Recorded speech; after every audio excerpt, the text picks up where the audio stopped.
faço algumas coisas. Primeira coisa, qual foi a reação da Carol quando ela viu os dados a primeira vez? E como foi a primeira apresentação dela dos dados para o time de pesquisa? Foi difícil. E assim, eu posso falar isso. Eu não vou dar tantos detalhes, porque a melhor pessoa vai ser ela e a gente vai ter essa apresentação no dia 16. Mas assim, eu participei do time, a minha participação do time foi mais, eu acompanhei, como eu cheguei já meio que quase no final, eu acompanhei alguns tratamentos no Austin, e aí o que a Carol fez para mim? Eu acompanhei algumas terapias no Austin, etc. E aí a Carol falou, Ari, eu preciso da sua ajuda para fazer o plano de análise estatística, os dados e analisar o estudo junto com o Michael Bailey, que é o estatístico, que é um cara fenomenal também, gosto muito dele. Porque tem alguns métodos específicos que o Michael não consegue rodar no SAS, não porque ele não consegue, mas porque o SAS não roda e o R roda. Né, que são alguns algoritmos que o SAS não tem implementado. E aí eu e o Michael trabalhamos junto nessa questão. Então eu conheço todos os dados do time. O resultado do primary outcome que vocês lá saiu do meu computador. Né? Então quando você lá o valor de P, o efeito, a diferença mediana saiu do meu computador aquilo ali. E aí então eu entreguei esses dados para a Carol e para o Michael. A gente discutiu muito e a Carol discutiu muito. Óbvio, ela ficou não frustrada, porque a Carol é uma pesquisadora muito, muito cética no sentido bom da palavra. Ela é uma pesquisadora, eu aprendi isso com o Marcos, né? O pesquisador ele não pode ter um credo. Porque se você tiver um credo, se você fizer pesquisa para responder uma pergunta da forma que você espera, você vai se frustrar constantemente na sua vida. O pesquisador ele tem que ser uma pessoa cética, porque o nosso objetivo é testar uma hipótese. E se você enxergar dessa forma, qualquer resposta que você tiver é uma resposta boa. Né? Não adianta eu achar, não, vou fazer uma pesquisa para provar isso. Eu vou fazer uma pesquisa para testar essa hipótese. É sim ou é não? E aí eu não me frustro. Né? É essa forma que a gente enxerga. A Carol é assim também.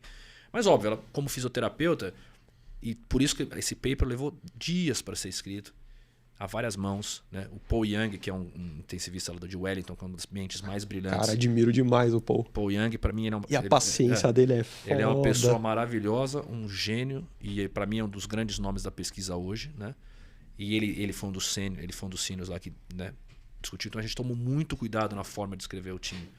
Para não passar essa mensagem de que mobilização precoce não interessa. Não é importante. Né? Não é essa mensagem que a gente quer passar.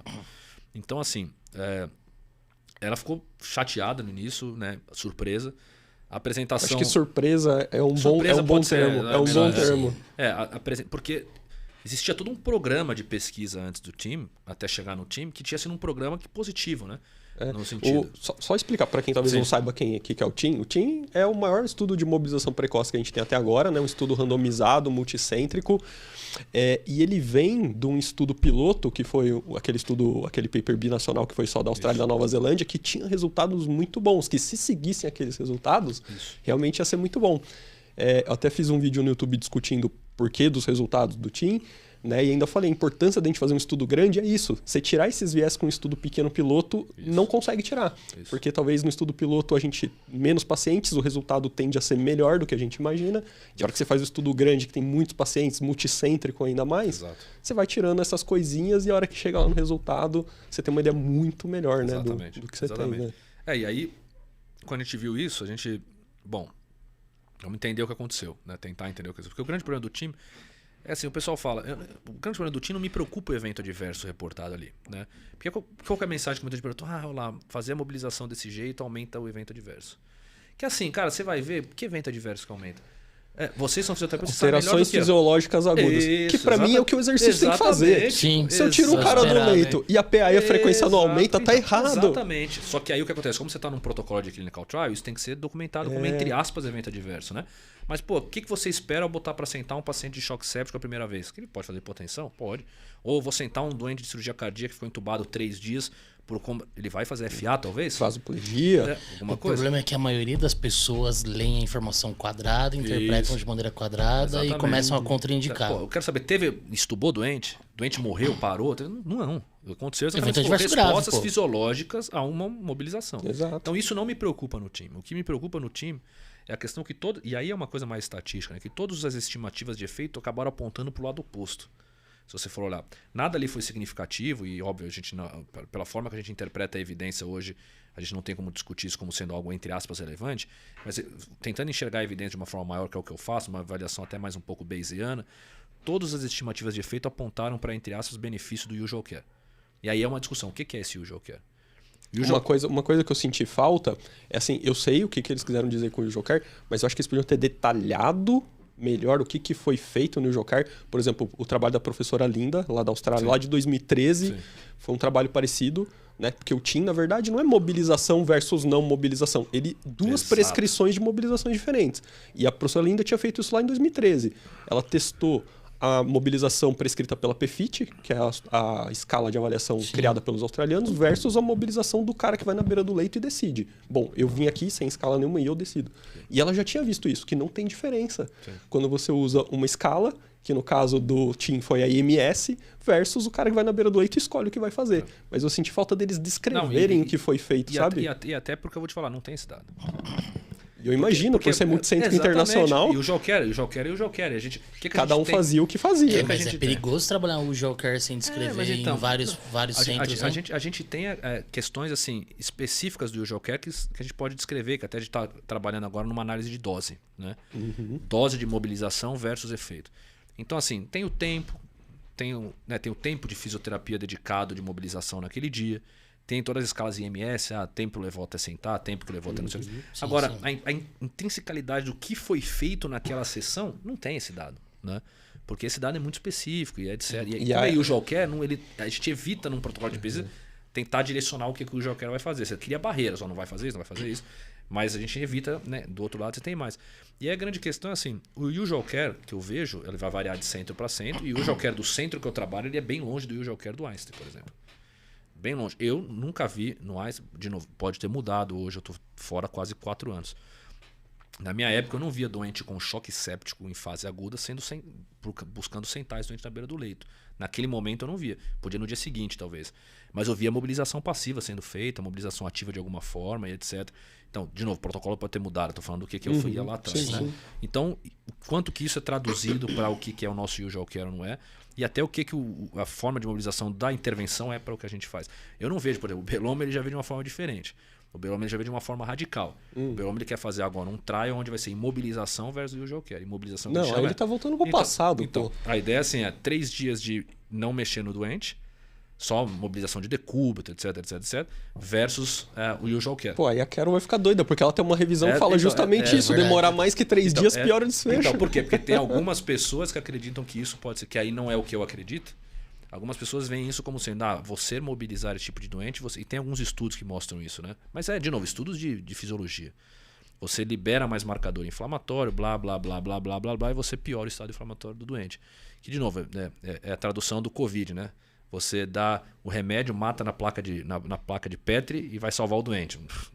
Mobilizar o doente aumenta a interleucina 6 e daí vai acontecer alguma coisa com o doente? Não sei. Né? Então, esses links são perigosos. Né? Então, assim, eu não sou desse lado. Eu não acho que o problema é a mobilização. Eu acho que o problema é a forma...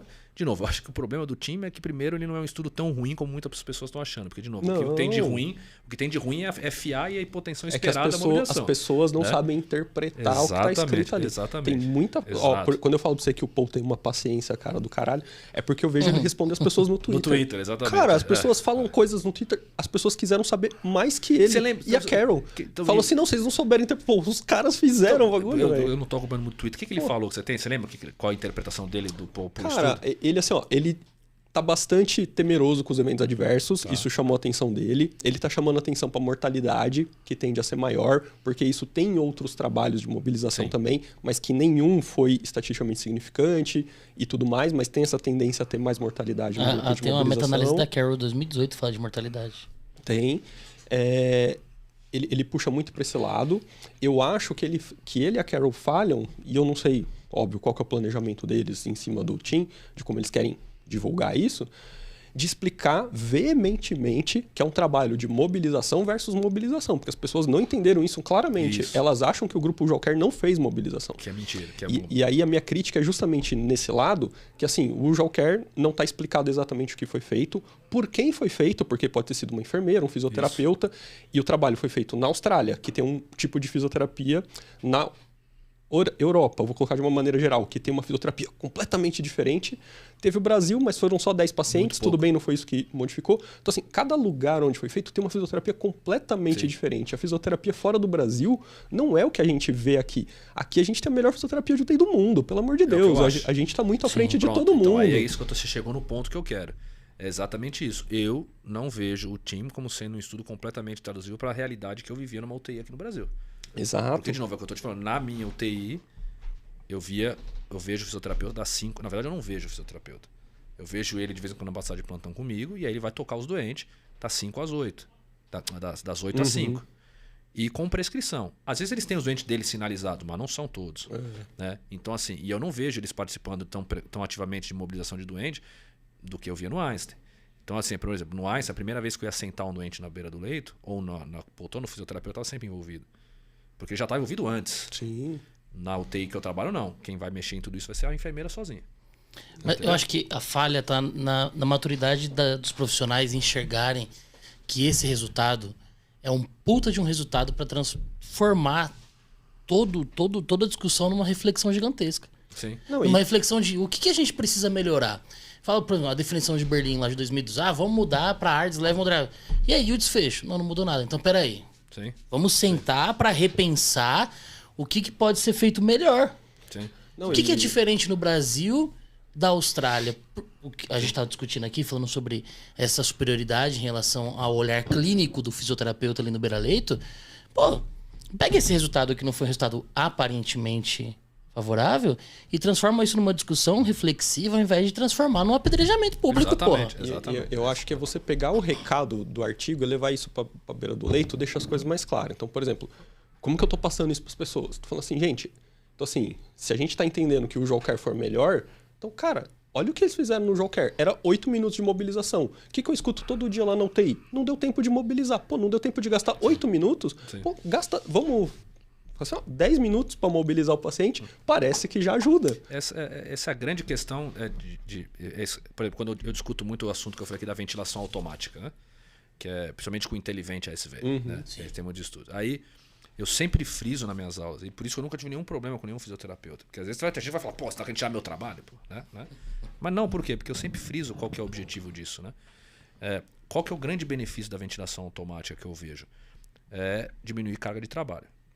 Ela nunca... Talvez ela até melhore o desfecho do paciente. Claramente, para um paciente normal, simples e habitual, ela ventila melhor que a gente, óbvio. É um algoritmo que você retroalimenta a ventilação com base no que a gente determina. Ela está olhando o tempo todo para a tela. Sim. No melhor cenário, vocês trabalham com isso. Quantas vezes você consegue trabalhar na ventilação de um paciente normal? Não estou falando daquele paciente gravíssimo, sabe? Exato. Você não volta na beira do leito de 2 minutos. Se você olhar 3 minutos num dia todo para aquela tela específica, exatamente. Então, é óbvio que o ventilador vai conseguir manter dentro daquele alvo que a gente pede para ele, o paciente naquilo lá do que a gente. Isso vai se traduzir em melhora clínica? Eu não sei. Mas não é nem relevante para mim. O importante é ele não ser inferior, não ser pior. Se eu conseguir mostrar que ele é seguro como ele é e que além de ser seguro ele mantém o paciente em zona ótima de ventilação mais tempo, eu já estou tranquilo em falar para o fisioterapeuta aqui no Brasil. Se dedica mais tempo naquela SARA grave que ninguém consegue ventilar. Se dedica nesse mesmo paciente para mobilizar esses 8 minutos. Isso. Ou para não invasiva daquele paciente. Gerenciamento de tempo. Então não é. Então as pessoas falam, realmente, não está vindo para tirar o meu trabalho, está vindo para ajudar o meu trabalho. Né? Então acho que é essa. E aí o time acho que precisa dessa mesma coisa. Até porque se é algo automatizado, né? Toda máquina que a gente tem automatizou um trabalho que não era de grande complexidade. Exatamente. Sim. Né? E não que ventilar não seja de alta complexidade, mas nem todas. Nem todas são. Nem todas são. Exatamente. Né? Uma coisa que eu senti falta, que é um problema da escala que foi usada, que é a IMS, que eu gosto muito, porque ela é facilmente aplicável em qualquer UTI, mas ela não te fala como aquilo foi feito. Então, assim, ela fala que o 4 é ortostatismo. Legal, só que foi uma prancha ortostática ou o cara ficou em pé sozinho. Então, assim, isso muda completamente a dose da terapia. O cara ficar em pé numa prancha ortostática é uma coisa, ele ficar em pé sozinho sem ajuda, ou ele ficou em pé com a ajuda de uma pessoa, duas pessoas. Então, assim, ortostatismo é qualquer coisa que o cara ficou de pé. Inclusive, eu vou te pedir, então, espero que vocês consigam participar ali da que vai ter, mas eu peço para vocês me mandarem. Por favor, se puderem me mandar. Porque como eu vou estar moderando, e talvez pela questão do número de pessoas que tiver, a gente não vai conseguir que todo mundo entre para perguntar, mas se você conseguir me colocar, e vocês como especialistas na área, referência que estão estudando isso, se você puder me mandar no WhatsApp mesmo, assim, 5 pontos que eu queria perguntar sobre o artigo, ó, isso, me manda, que talvez seja a voz de muitos fisioterapeutas que vão estar lá escutando, aí eu já consigo deixar na minha lista, e pode mandar, por favor mesmo. E aí a hora que a Carol acabar a aula, eu já mando para ela poder discutir isso.